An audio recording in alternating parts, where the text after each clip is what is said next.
Hello Dowell viewers, this is Chef Jose Sarasola. Today I'll be showing you how to make kare-kare, of course using our Dowell One Stop Pot. Let's go.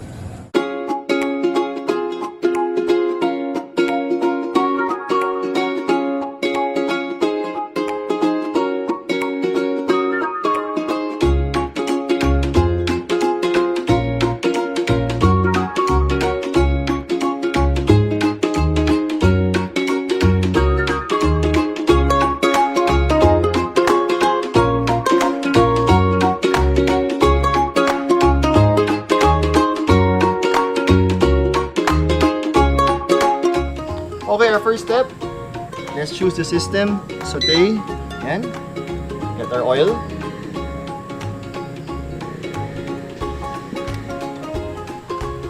Okay, next naman yung bawang.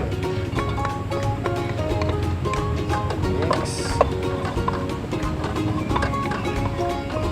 And we can also add our onions.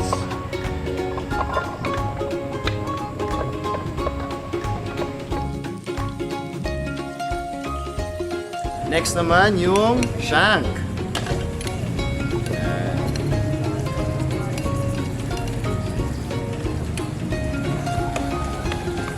So a few minutes lang bago mag-brown, and then we'll add our other ingredients.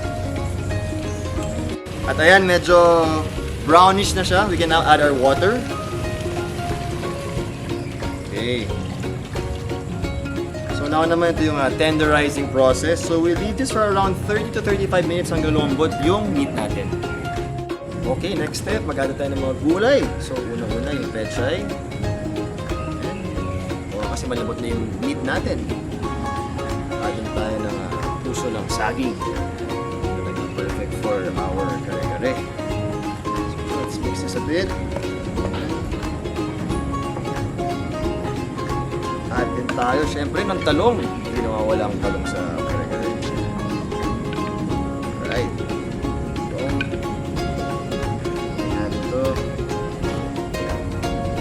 And syempre, mix natin. Okay. So we'll just wait na lumambot yung mga vegetables natin and mag-add tayo ng peanut butter pagkatapos. At ayan, mukhang okay na yung gulay natin, malambot na siya, and syempre yung meat napaka-tender.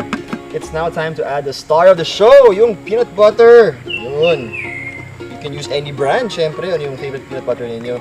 Ako talaga, sobrang hilig, so extra peanut butter. Ayan. So mix this really well para mag-blend talaga siya. Ayan. And then syempre, with the sweetness, I want to add a bit of salt. Konting asin. Malasa rin siya. And we'll leave this for a few more minutes hanggang mag-combine talaga lahat, and then we can do our plating.